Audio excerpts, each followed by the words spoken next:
오늘 이 새벽에 하나님께서 우리에게 주시는 하나님 말씀은 이사야 63장 1절에서 14절까지 말씀입니다. 저와 여러분이 한 절씩 나누어서 교독합니다. 에돔에서 오는 이 누구며 붉은 옷을 입고 보스라에서 오는 이 누구냐? 그의 화려한 의복 큰 능력으로 걷는 이가 누구냐? 그는 나이니 공의를 말하는 이요 구원하는 능력을 가지니라.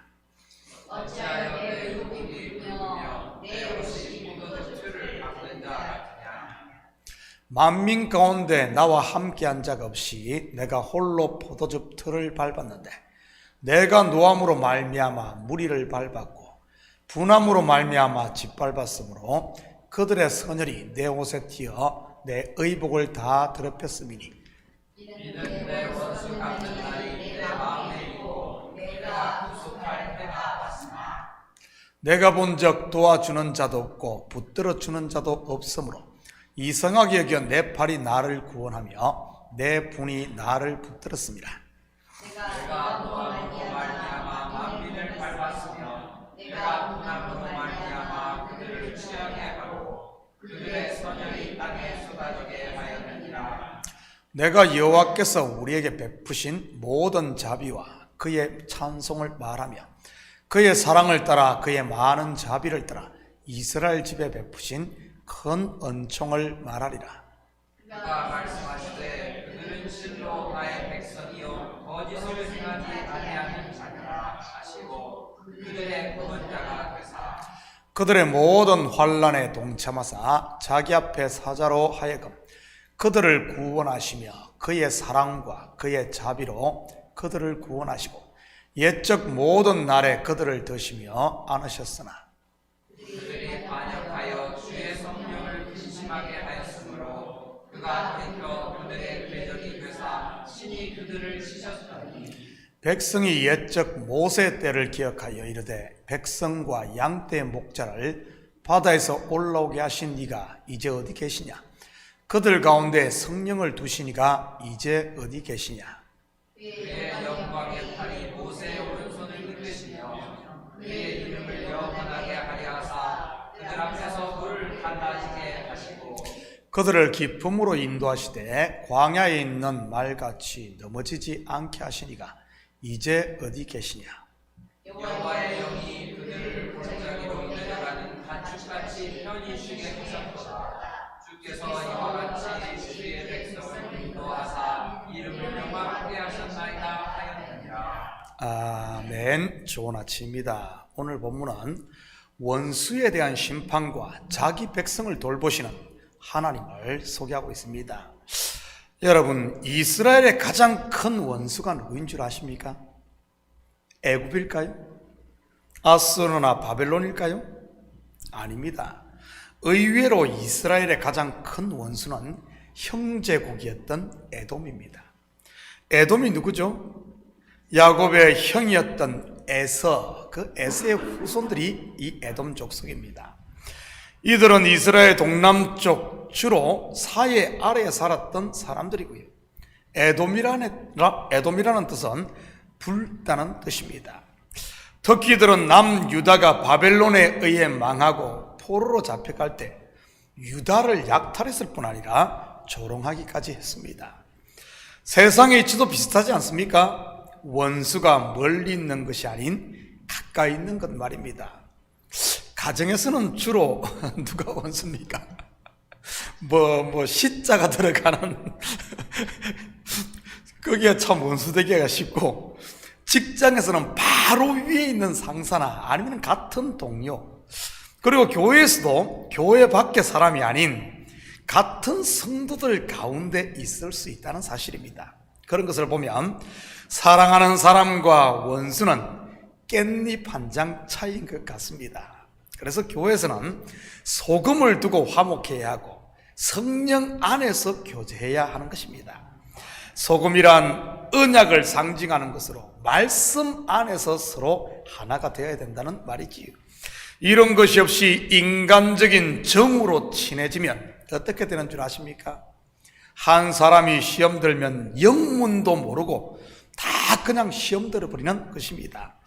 우리 속담에 남이 장에 가니 걸음지고 따라간다는 말처럼 말이지, 정말 풀기 힘든 경우가 바로 영문도 모르고 시험 든 사람들입니다. 이유 불문으로 시험이 들었으니 헤어날 길이 없는 것이지, 물론 시험 든 사람이 시험에서 벗어나면 모를까 말입니다. 같이 살펴보면서 원수의 심판 속에 담긴 복음을 공부해 보도록 하겠습니다. 1절입니다. 에돔에서 오는 이 누구며 붉은 옷을 입고 보스라에서 오는 이 누구냐? 그의 화려한 의복 큰 능력으로 걷는 이가 누구냐? 그는 나이니 공의를 말하는 이요 구원하는 능력을 가진 이니라. 보스라는 에돔의 수도입니다. 보스라에서 온다는 말은 수도를 점령했다는 말로 에돔 왕의 머리를 밟았다는 말이고요. 그런데 여기에 보면 붉은 옷과 화려한 의복이 대조를 이루고 있습니다. 물론 붉은 옷은 전쟁에서 싸워 피가 묻은 옷임을 말하고, 화려한 의복은 대제사장의 의복을 연상시키는 것입니다. 이전 설교에서 언급했듯이 이것을 통해 하나님의 싸움이 어떤 싸움인가를 보여주는 것이지, 나치가 유대인 학살을 하듯 그렇게 죽이는 싸움이 아닌 대제사장의 싸움 말입니다. 대제사장이 어떻게 백성들의 죄를 사합니까? 바로 대속죄일에 어린 양의 피를 가지고 지성소에 들어가 속죄소에 뿌림으로인 것입니다. 물론 어린 양의 피는 예수 그리스도의 보혈을 모형하는 것이고요. 멸해야 할 원수는 하나님을 배신한 인생들임에도 하나님은 그 원수를 위해 자기의 독생자의 피를 흘렸던 것이지, 이것이 하나님의 승리의 실체인 것이고요. 바로 십자가 말입니다. 성도의 승리도 같은 원리인 겁니다. 원수를 물리치고 승리하는 것은 결국 나의 정과 욕심을 십자가에 못 박는 자기 부인 말입니다. 전에 자기를 부인하라 했더니만 어떤 한 분이 그렇게 질문해요. 목사님, 나도 나를 부인하고 싶은데 구체적으로 어떻게 하는 것이 나를 부인하는 것입니까? 여러분, 어떻게 하는 것이 자기를 부인하는 겁니까? 어떻게 죽는 거라 그러는데 그럼 나를 확 죽어버려요. 어떻게 하는 거죠? 사람의 모든 자기, 나라는 속에 있는 것이 다 어디로 나옵니까? 다 입으로 나옵니다. 그럼 자기를 부인한다는 말은 말을 절제한다는 거예요. 하고 싶은 말 다 하지 않고 그 하고 싶은 말을 내 속에서 삼키고 정말 하고 싶으면 하나님 앞에 가서 이것을 쏟아놓는 것, 이게 자기 부인입니다. 자기 부인. 얼마나 하고 싶은 말 많아요. 아마 여기 있는 사람 떠들으라 그러면 한 3시간은 떠들걸요. 대통령에 대해서도 떠들라 그러고, 트럼프에 대해서도 그러고, 미국에 대해서도 그러고, 교회에 대해서도, 목사에 대해서도 그러고, 성도 한 사람, 남편, 아내, 자식 아마 떠들으라 그러면은 다 여기다. 그리고 책을 쓰라면 아마 시리즈 13권짜리 그냥 전집을 만들걸요. 안 그런 사람 누가 있어요? 다 똑같아요. 다 똑같아. 이 속에 쌓이죠. 그것을 참고 그것을 내려놓고 하나님 앞에 쏟아놓는 것, 그게 자기 부인인 겁니다. 3절입니다. 만민 가운데 나와 함께한 자가 없이 내가 홀로 포도즙 틀을 밟았는데 내가 노함으로 말미암아 무리를 밟았고 분함으로 말미암아 짓밟았으므로 그들의 선혈이 내 옷에 튀어 내 의복을 다 더럽혔음이니. 무슨 말입니까? 하나님 홀로 구원을 완성했다는 말입니다. 그런데 여기서도 두 단어가 대조를 이루는 것을 보게 됩니다. 포도즙 털과 선혈 말이죠. 얼핏 보면 포도주의 색과 피의 색깔이 같아서 그렇게 쓴 것처럼 볼 수 있습니다. 그런데 성경에서 포도주는 무엇을 상징합니까? 예수님의 피를 상징할 뿐만 아니라 천국 음료, 즉 즐거움을 상징합니다. 그리고 포도즙 털을 밟는 것은 추수를 말하는 것이고요. 그래서 내가 홀로 포도즙 털을 밟았다는 말은 예수님께서 홀로 골고다를 올라 십자가에 달리심으로 원수 곧 뱀의 머리를 밟았다는 말입니다. 그로 인해 저와 여러분의 영혼이 죽게로 추스되고 하나님의 즐거움의 천국잔치에 참여하게 된 것이고요. 가나의 혼인잔치가 이것을 보여주는 것이고요. 예수님께서 오심으로 즐거움의 천국잔치가 시작된 것 말입니다. 내 의복이 다 더러웠으며, 여러분, 짐승이 죽음으로 아담과 하와가 가죽옷을 입었던 예수님의 의복이 더럽히고 찢기고 빼앗김으로 저와 여러분이 의의 옷을 입은 줄 믿으시기 바랍니다.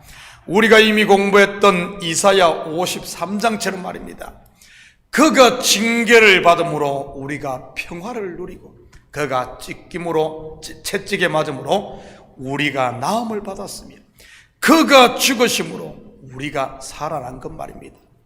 1절부터 6절이 원수 에돔에 대한 심판을 말하는 것이라면 7절부터 14절은 자기 백성 이스라엘에게 베푼 은혜를 소개하고 있습니다.